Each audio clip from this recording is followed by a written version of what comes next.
The Grand Canyon is a steep-sided canyon carved by the Colorado River in the state of Arizona in the United States. It is contained within and managed by Grand Canyon National Park, the Kaibab National Forest, Grand Canyon Parashant National Monument, the Hualapai Tribal Nation, the Havasupai people and the Navajo Nation. President Theodore Roosevelt was a major proponent of preservation of the Grand Canyon area, and visited it on numerous occasions to hunt and enjoy the scenery. The Grand Canyon is 277 miles long, up to 18 miles wide and attains a depth of over a mile. Nearly 2 billion years of Earth's geological history have been exposed as the Colorado River and its tributaries cut their channels through layer after layer of rock while the Colorado Plateau was uplifted. While the specific geologic processes and timing that formed the Grand Canyon are the subject of debate by geologists,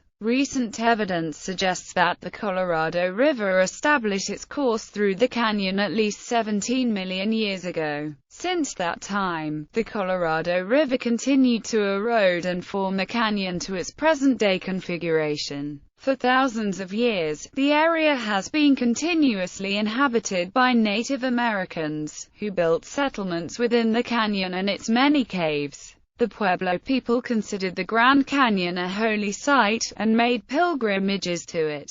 The first European known to have viewed the Grand Canyon was Garcia López de Cárdenas from Spain, who arrived in 1540. Geography. The Grand Canyon is a fissure in the Colorado Plateau that exposes uplifted Proterozoic and Paleozoic strata, and is also one of the 19 distinct physiographic sections of the Colorado Plateau province. It is not the deepest canyon in the world. However, the Grand Canyon is known for its visually overwhelming size and its intricate and colorful landscape. Geologically, it is significant because of the thick sequence of ancient rocks that are well preserved and exposed in the walls of the canyon. These rock layers record much of the early geologic history of the North American continent. Uplift associated with mountain formation later moved these sediments thousands of feet upward and created the Colorado Plateau. The higher elevation has also resulted in greater precipitation in the Colorado River drainage area, but not enough to change the Grand Canyon area from being semi-arid.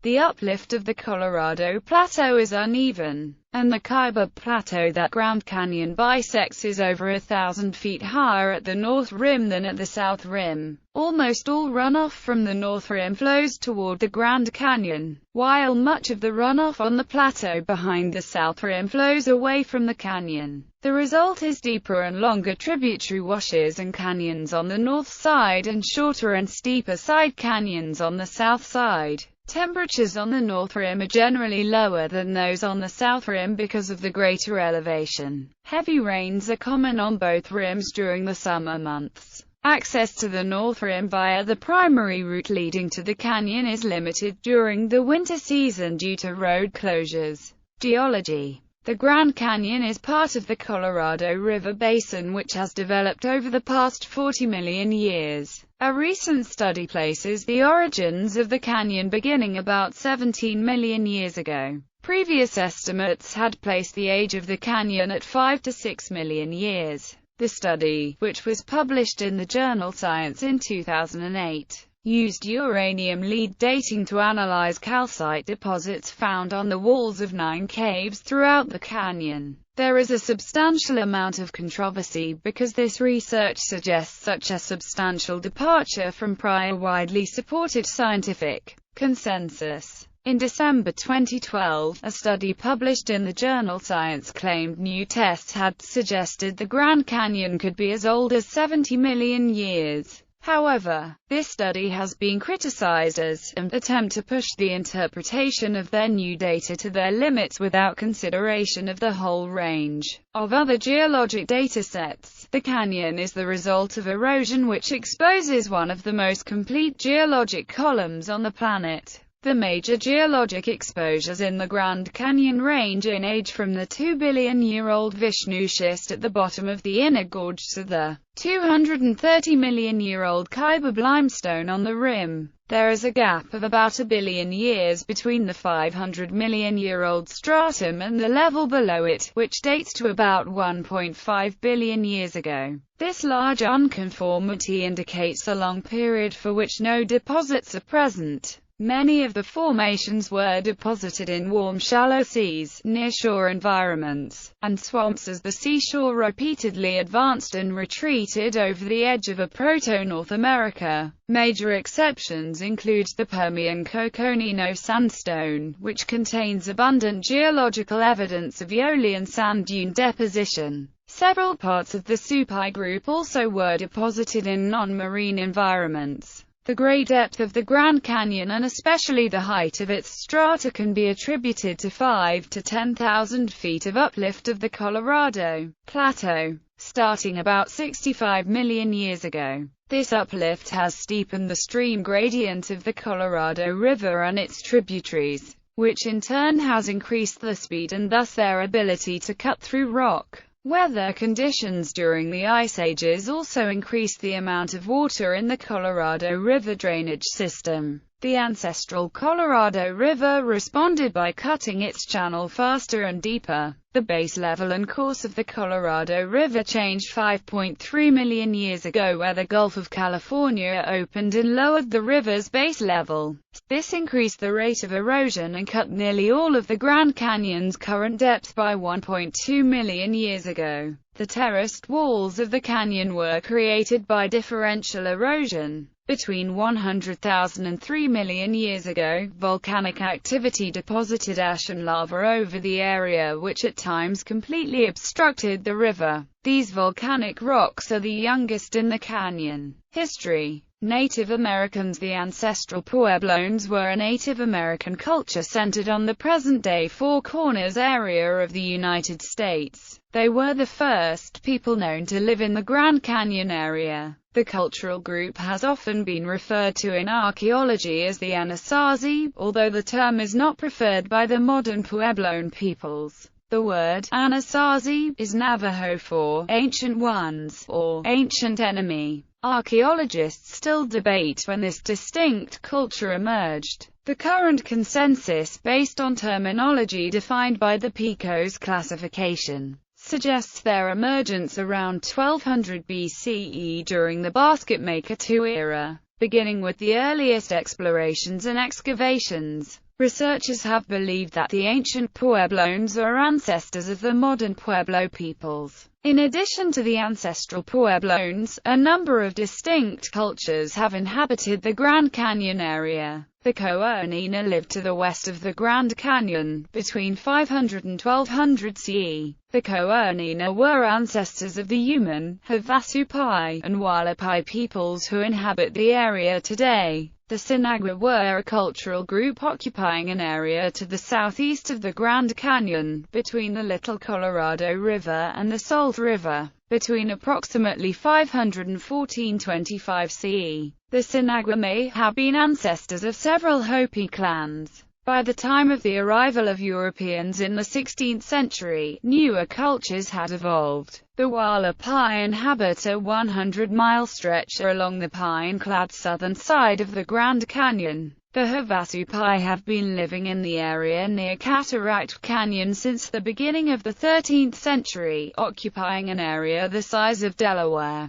The Southern Paiutes live in what is now southern Utah and northern Arizona. The Navajo, or Diné, live in a wide area stretching from the San Francisco Peaks eastwards towards the Four Corners. Archaeological and linguistic evidence suggests the Navajo descended from the Athabascan people near Great Slave Lake, Canada, who migrated after the 11th century. European arrival and settlement. Spanish explorers in September 1540, under orders from the conquistador Francisco Vázquez de Coronado to search for the fabled seven cities of Cibola, Captain Garcia López de Cárdenas, along with Hopi guides and a small group of Spanish soldiers, traveled to the south rim of the Grand Canyon between Desert View and Moran Point. Pablo de Melgrasa, Juan Galeras, and a third soldier descended some one-third of the way into the canyon until they were forced to return because of lack of water. In their report, they noted that some of the rocks in the canyon were bigger than the Great Tower of Seville. It is speculated that their Hopi guides likely knew routes to the canyon floor, but may have been reluctant to lead the Spanish to the river. No Europeans visited the canyon again for over 200 years.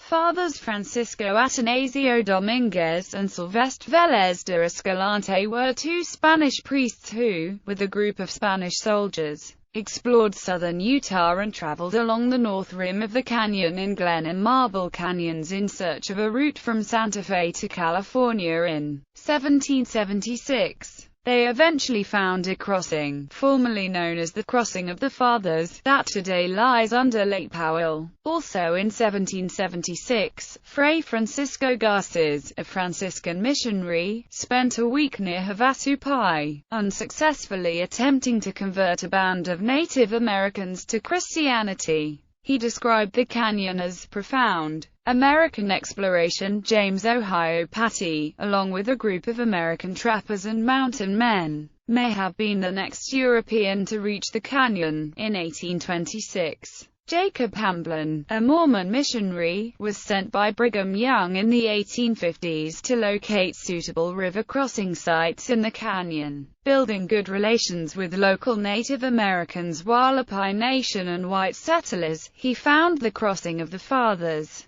and the locations what would become Lee's Ferry in 1858 and Pierce Ferry, only the latter two sites suitable for ferry operation. He also acted as an advisor to John Wesley Powell before his second expedition to the Grand Canyon, serving as a diplomat between Powell and the local native tribes to ensure the safety of his party. In 1857, Edward Fitzgerald Beale was superintendent of an expedition to survey a wagon road along the 35th parallel from Fort Defiance, Arizona to the Colorado River. He led a small party of men in search of water on the Coconino Plateau near the canyon's south rim. On September 19, near present-day National Canyon, they came upon what May Humphreys Stacy described in his journal as a wonderful canyon 4,000 feet deep. Everyone admitted that he never before saw anything to match or equal this astonishing natural curiosity. Also in 1857, the U.S. War Department asked Lieutenant Joseph Ives to lead an expedition to assess the feasibility of an up-river navigation from the Gulf of California. Also in Esther Wheeler Steamboat Explorer, after 2 months and 350 miles of difficult navigation, his party reached Black Canyon some 2 months after George Johnson. The Explorer struck a rock and was abandoned. Ives led his party east into the canyon. They may have been the first Europeans to travel the Diamond Creek drainage and traveled eastwards along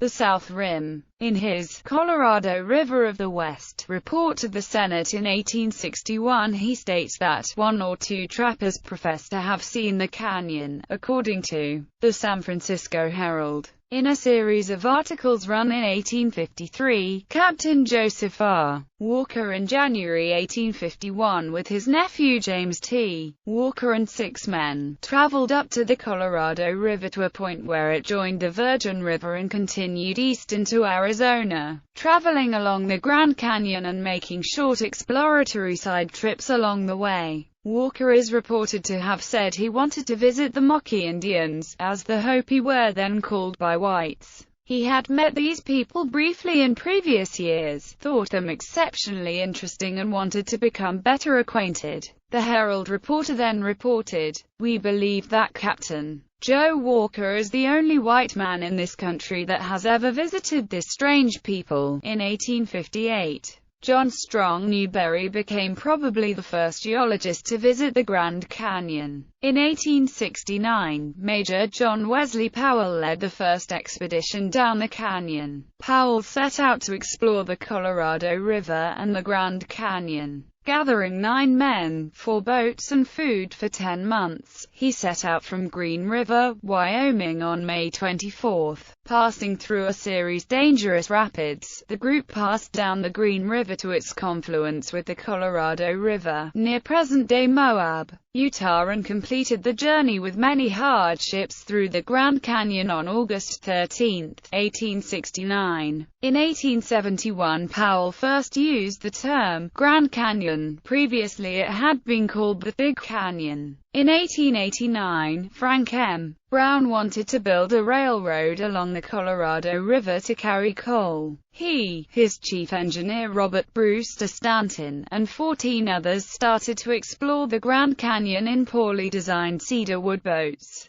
with no life preservers. Brown drowned in an accident near Marble Canyon. Stanton made new boats and proceeded to explore the Colorado all of the way to the Gulf of California. The Grand Canyon became an official national monument in 1908 and a national park in 1919. Settlers in and near the canyon: miners, Captain John Hance, William W. Bass, Louis Boucher, the Hermit, Seth Tanner, Charles Spencer, W. James Mooney, Lee's Ferry, John Doyle Lee, Emma Lee French, S. Emmett, Charles Spencer, Phantom Ranch, David Rust, Mary Coulter, Grand Canyon Village, Ralph H. Cameron, Emory and Ellsworth Kolb. Federal protection. U.S. President Theodore Roosevelt visited the Grand Canyon in 1903. An avid outdoorsman and staunch conservationist, he established the Grand Canyon Game Preserve on November 28, 1906.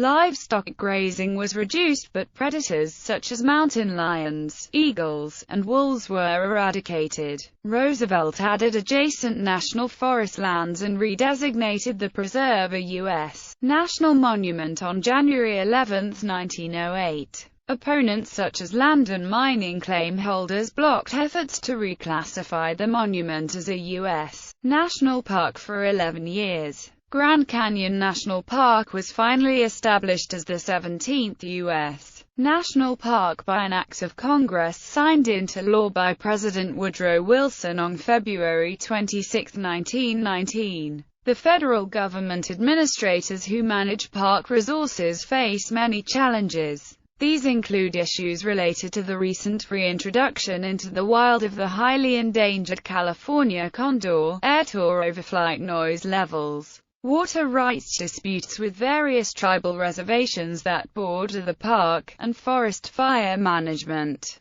The Grand Canyon National Park superintendent is Steve Martin. Martin was named superintendent on February 5, 2007, to replace retiring Superintendent Joe Alston. Federal officials started a flood in the Grand Canyon in hopes of restoring its ecosystem on March 5, 2008. The canyon's ecosystem was permanently changed after the construction of the Glen Canyon Dam in 1963. Between 2003 and 2011, 2,215 mining claims have been requested that are adjacent to the canyon, including claims for uranium mines. Mining has been suspended since 2009, when U.S. Interior Secretary Ken Salazar temporarily withdrew 1 million acres from the permitting process, pending assessment of the environmental impact of mining. Critics of the mines are concerned that, once mined,